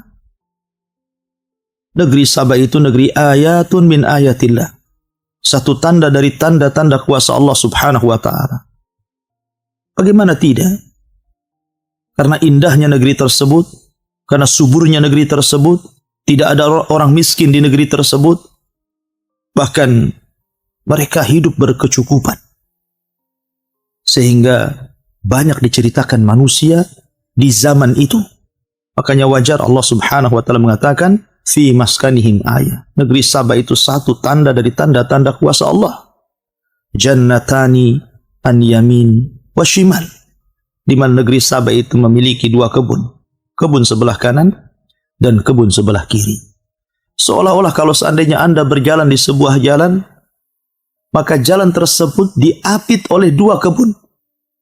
2 kebun dengan beragam macam pohon, beragam macam tumbuh-tumbuhan, beragam macam buah-buahan, dan seolah-olah tidak pernah tidak ada musimnya. Musim terus. Semua buah-buahan ada. Bahkan menurut ahlul ilmi, menurut para ulama, ketika menggambarkan keindahan negeri Sabah itu, sampai-sampai kalau ada seorang perempuan meletakkan keranjang di atas kepalanya, kemudian masuk ke dalam kebun tersebut, keluar sudah penuh dengan buah-buahan di atas kepalanya tanpa harus memetiknya. Dan ini belum terjadi. Belum terjadi setelah musnahnya negeri Sabah sampai hari ini. Makanya Allah subhanahu wa ta'ala mengatakan ayat dari tanda-tanda kuasa Allah subhanahu wa ta'ala. Dari situlah Allah subhanahu wa ta'ala hanya meminta kepada mereka nikmat yang sangat besar ini, kulu min rizki rabbikum washkurulah. Makanlah kalian dari rizki Rabb kalian, kemudian bersyukurlah. Allah hanya minta ini saja. Makan dari rizki Allah subhanahu wa ta'ala dan bersyukurlah. Sebab hanya dengan itu Allah tambah nikmat kalian. Wa idh ta'adzana rabbukum la in syakartum la azidannakum wa la in kafartum inna adzabi lasyadid.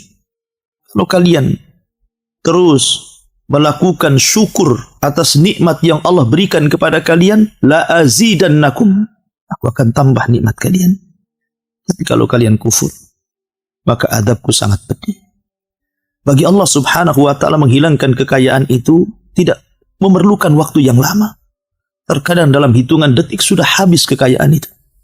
Allah bisa saja mengirimkan gempa, mengirimkan tsunami, mengirimkan angin puting beliung, mengirimkan kebakaran, dan begitu seterusnya.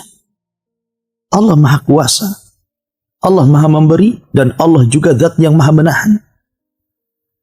Allah subhanahu wa ta'ala hanya meminta kepada kita dari nikmat yang Allah berikan kepada kita itu, makan dari rizki Rabb kalian dan bersyukurlah. Tentu bersyukur di sini adalah beribadah kepada Allah subhanahu wa ta'ala, menasabkan nikmat ini datang dari Allah, kemudian mengelola nikmat Allah ini untuk di jalan Allah, dan tidak sombong dengan nikmat yang Allah berikan kepada kita. Kemudian Allah mengatakan baldatun thayyibatun wa rabbun ghafur. Sebuah negeri yang indah, sebuah negeri yang sangat baik sekali. Bahkan bukan hanya itu, wa rabbun ghafur. Kalau seandainya mereka beribadah dan bertobat kepada Allah Azza wa Jalla, mereka memiliki Rabb yang maha mengampun, sehingga nikmat mereka tidak dicabut. Karena bagaimanapun salah satu sebab penyebab nikmat dicabut karena kekufuran. Karena orang itu ketika berbuat dosa tidak mau bertobat dan kembali.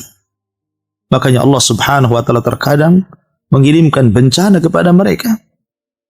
Dari sini kita tahu bahwa negeri Sabah ini negeri yang sangat indah sekali. Negeri yang luar biasa. Negeri percontohan negeri-negeri di zaman itu. Tetapi sayang, ketika diutus kepada mereka banyak utusan, kemudian sebagian mereka mengingkari utusan tersebut, bahkan kufur nikmat, maka Allah subhanahu wa ta'ala berfirman, fa'aradu fa'arsalna alaihim sailal arimi wa baddalnahum bijannatayhim jannataini dhawatai ukulin khamtin wa aslin wa syai'in min sidrin qalil. Fa'aradu, mereka pun berpaling. Mereka berpaling. Mereka tidak mau menerima dakwah, menolak dakwah, mulai kufur nikmat. Ya, karena Allah yang berfirman, kalla innal insana la yatgha an ra'ahu istaghna. Sekali-kali tidak. Terkadang orang itu ketika melampaui batas itu disebabkan karena Allah berikan kecukupan. Makanya sering saya katakan bahwa kekayaan itu bukan alamat kebaikan. Terkadang kekayaan itu alamat keburukan. Betapa banyak orang-orang yang sebelum Allah berikan kekayaan, mereka dekat dengan Allah Azza wa Jalla. Tapi setelah kemudian Allah kuasakan kepada mereka dunia, Allah bentangkan, akhirnya kemudian mereka pun kufur nikmat.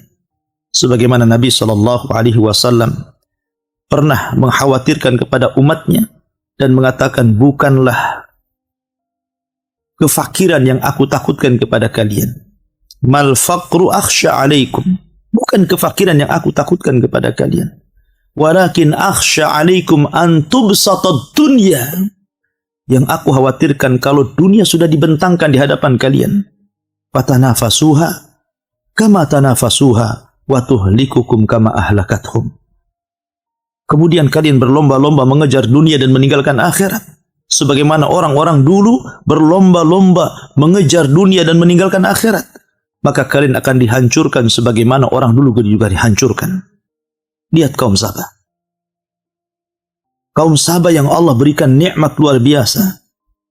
Tetapi ketika mereka kemudian diberikan kecukupan, kekayaan oleh Allah Subhanahu wa taala, alhaakumut takatsur. Rupanya takasur mereka, berlomba-lomba mencari kekayaan, menjadikan melalaikan mereka untuk beribadah kepada Allah sampai pada tingkat kekufuran. Fa'aradu, maka mereka pun berpaling. Apa yang terjadi setelah mereka berpaling? Fa'arsalna alaihim sailal arim. Allah Subhanahu wa taala utus kepada mereka banjir bandang yang sangat besar. Kebetulan waktu saya belajar di Yaman, markas yang saya tempat belajar itu pas di belakangnya itu Sail Arib, sungai yang disebut dalam Al-Quran Sail Arib. Sungai itu terkadang menjadi jalan, terkadang menjadi sungai. Apabila bendungan Ma'rib sudah penuh, kemudian diangkat, maka jadi sungai itu. Kemudian ditutup lagi jadi jalan. Artinya bahwa sejarah itu masih ada sampai hari ini. Sejarah Sail Arim itu. Lah banjir inilah, setelah Allah Subhanahu wa taala kemudian mengirim tikus-tikus besar sebesar kucing menggerogoti bendungan tersebut, akhirnya kemudian jebol dan menjadikan banjir bandang yang sangat besar. Maka banjir inilah kemudian meluluhlantakkan semua perkampungan Sabah, membumi hanguskan kebun-kebun indah, taman-taman indah, dan kita bisa saksikan di mata kita bagaimana gempa Lombok yang tadinya negeri Lombok tersebut negeri yang sangat indah, tapi setelah dihempas oleh bencana, lihat kondisinya. Aceh itu negeri yang sangat indah, tapi setelah diterjang tsunami, lihat dampak tsunami, padahal hanya hitungan detik, bukan hitungan hari, sudah tidak berbentuk. Dan daerah-daerah di negeri kita, ya. Lah Allah Subhanahu wa taala ketika mengirim Sail Arim ini meluluhlantakkan seluruh negeri Sabah. Terpaksa para penghuninya mengungsi. Ada yang kemudian ke Madinah, ada yang kemudian ke Syam, ada yang kemudian ke Persia, dan ke beberapa negara yang penting mereka menyelamatkan dirinya, meminta suaka. Dan sebagian besar mereka meninggal dan menjadi korban daripada banjir Sail Arim ini.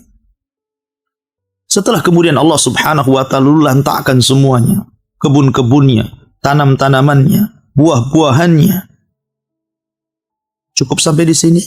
Allah katakan, wa baddalnahum bi jannatayhim jannataini dhawatai ukulin khamtin wa aslin wa syai'in min sidrin qalil. Subhanallah. La haula wa la quwata illa billah. Maka kami ganti untuk mereka dengan dua kebun yang tidak sebagaimana dua kebun di zaman sebelum ditimpakan kepada mereka Sail Arim, yang tadinya beragam macam tumbuhan dan buah-buahan hidup, yang tadinya beragam macam pohon-pohonan dan keindahan yang luar biasa. Tiba-tiba Allah Subhanahu wa taala musnahkan, tidak ada satupun tumbuh-tumbuhan, tidak ada satupun buah-buahan, kecuali hanya 3 saja. 3 tumbuh-tumbuhan yang tumbuh di situ. Pertama, ukulin khamtin, pohon yang sangat berduri dan tidak bisa dimakan buahnya karena rasanya pahit. Kemudian wa aslin, pohon yang sangat besar tapi tidak berbuah, hanya diambil naungannya saja. Kalau orang kemudian musafir, capek, panas, maka berlindung dari pohon aslin. Wa syai'in min sidrin qalil, dan sedikit dari pohon sidr. Pohon sidr juga sama, pohon yang berduri dan berbuah setahun sekali. Itu pun buah kecil-kecil yang tidak mencukupi untuk mereka makan. Maka Allah Subhanahu wa taala berfirman, "Dzalika jazainahum bima kafaru." Begitulah kami balas mereka terhadap apa yang mereka perbuat dari kekafiran. Wahal nuzazi illal kafur. Dan tidaklah kami mengadab mereka kecuali karena kekufuran.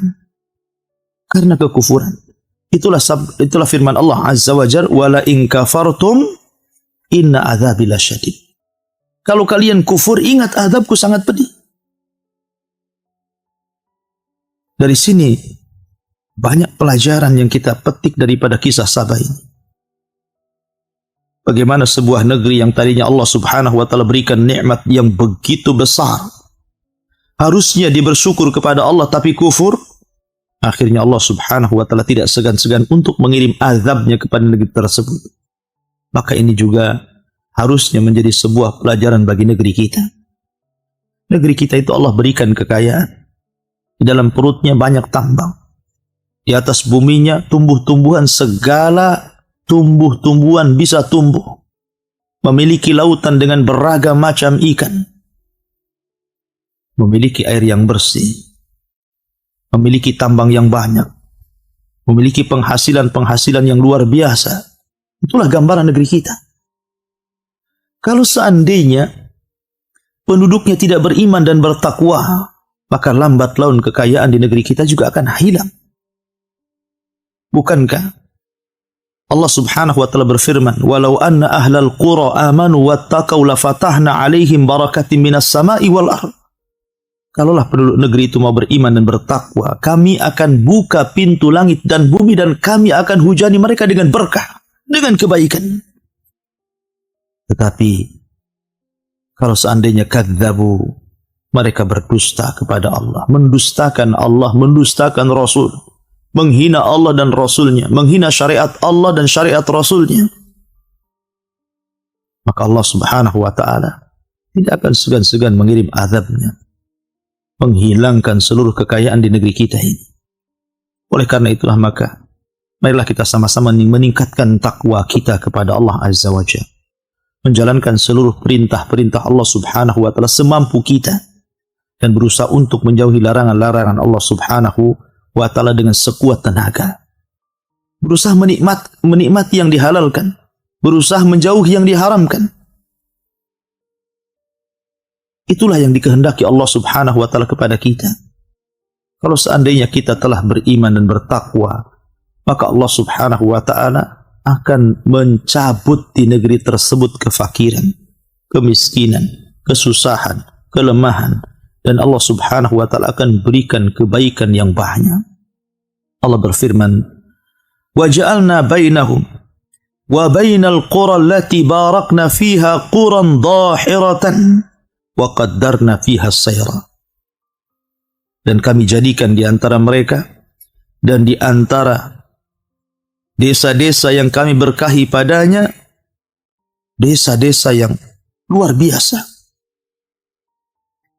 Wa qaddarna fiha as-sayr, dan kami mudahkan perjalanan mereka. Allah ingin menggambarkan kepada kita betapa makmurnya negeri Sabah. Anda bisa bayangkan 10 hari perjalanan, 10 hari 10 malam kita berjalan musafir dari satu daerah ke daerah yang lainnya. Mereka tidak memerlukan zat. Mereka tidak memerlukan semacam perbekalan.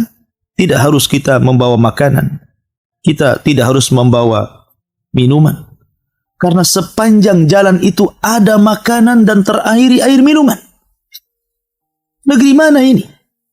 Kecuali ada negeri Sabah. 10 hari perjalanan ke sana kemari. Dan subhanallah, Allah berikan keamanan. Allah berikan keamanan yang luar biasa sampai Allah mengatakan siru fiha layaliya wa ayyaman aminin. Silakan kalian berjalan di siang hari, di malam hari, kalian akan aman. Walaupun seorang wanita berjalan sendirian, Allah berikan keamanan. Tidak ada yang mencuri, tidak ada yang berbuat jahat, tidak ada yang merampok. Karena itu tidak mungkin terjadi. Allah telah limpahkan kepada kaum Sabah, hampir semuanya kaya, tidak berhajat kepada harta. Jadi apa kejahatan yang akan mereka lakukan? Menyebarnya dan banyaknya kejahatan itu biasanya di negeri miskin. Ya. Ketika orang susah mencari rizki, susah mencari ekonomi, kemudian Allah subhanahu wa ta'ala takdirkan negeri tersebut juga tidak diangkat-angkat kemiskinannya karena kekufurannya. Terkadang kalau orang kurang iman, kurang ilmu, kurang takwa, mereka bisa saja kemudian merampok, mencuri, mencopet dan lain sebagainya. Tapi negeri Sabah ini negeri yang makmur, negeri yang kaya, sehingga Allah subhanahu wa ta'ala berikan keamanan, berjalan kemana saja mereka tanpa mau berbekal karena banyak makanan di sana dan di sini.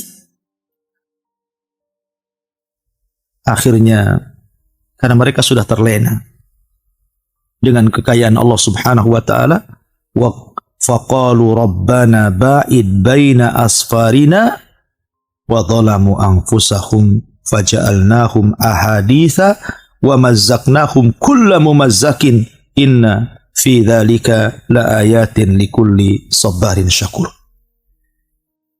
Karena mereka itu sudah kenyang, makanan banyak melimpah, akhirnya mereka berdoa dengan doa yang buruk. Aneh, lihat. Harusnya orang yang diberikan nikmat berdoa agar ditambah nikmatnya. Tapi kaum Sabah ini dasar mereka kufur nikmat. Mereka justru berdoa kepada Allah Azza wa Jal. Mereka meminta kepada Allah agar ketika safar tidak diberikan makanan kepada mereka. Kalau bisa mereka safar itu dalam posisi lapar. Padahal mereka diberikan kekayaan, kiri kanan kebun, tinggal memetik saja. Tapi mereka tidak mau seperti itu. Mereka mau miskin dalam perjalanan. Sehingga mereka mengatakan, ya Allah, ba'id baina asfarina, jauhilah di antara safar-safar kami. Maksudnya jauhi dari makanan-makanan, jauhi dari minum-minuman, karena kami ingin merasakan betapa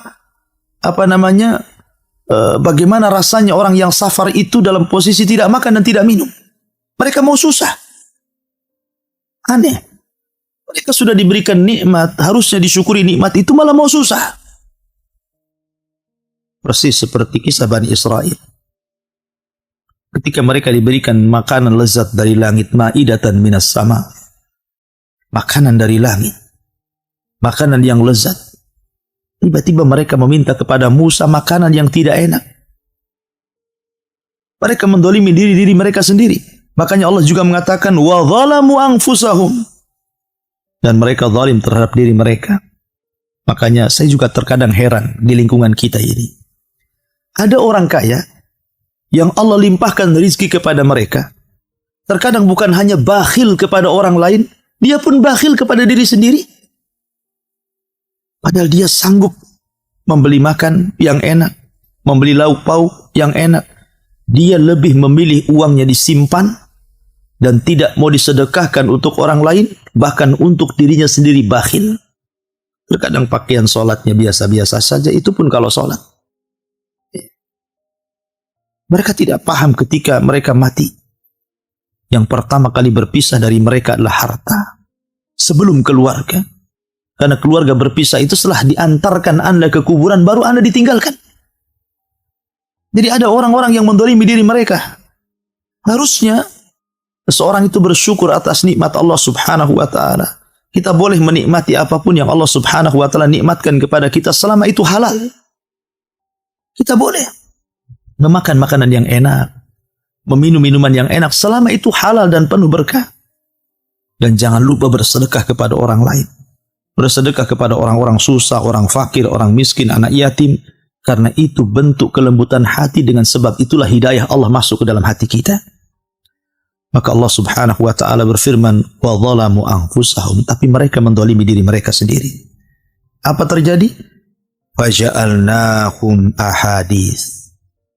Maka kami jadikan cerita mereka menjadi buah bibir di semua tempat dan daerah. Ya, karena itu tanda-tanda kuasa Allah. Negeri Sabah, negeri yang menjadikan pembicaraan semua daerah setelah terjadi azab Allah. Setelah kemudian Allah kirimkan banjir yang sangat besar. Kemudian sebagian mereka pergi ke Syam, sebagian mereka pergi ke Irak, sebagian mereka pergi ke Persia, sebagian mereka pergi ke Madinah. Maka akhirnya kemudian bapak-bapak mereka menceritakan kepada anak-anaknya, menceritakan kepada cucu-cucunya, akhirnya menjadi buah bibir dan cerita di semua tempat, termasuk Al-Quran juga ikut menceritakannya. Allah mengatakan, wa mazzaqnahum kulla mumazzakin, maka Allah subhanahu wa ta'ala hancurkan sehancur-hancurnya negeri itu. Na'udzubillah. Inna fi dzalika la ayatin likulli sabbarin syakur. Ini semua sebenarnya menjadi tanda bagi orang-orang yang mau sabar, sabar ketika menjalankan ketaatan, sabar ketika menjauhi kemaksiatan, sabar ketika menerima takdir dan putusan Allah, baik yang baik ataupun yang buruk, kemudian syakur dan pelajaran bagi orang-orang yang mau bersyukur. La in syakartum la azidannakum wa la in kafartum inna adzabi lasyadid. Kalau kalian bersyukur akan nikmat Allah Azza wa Jalla, maka kami akan tambah nikmatku. Tetapi kalau kalian kufur, tunggulah bahwa azabku sangatlah pedih.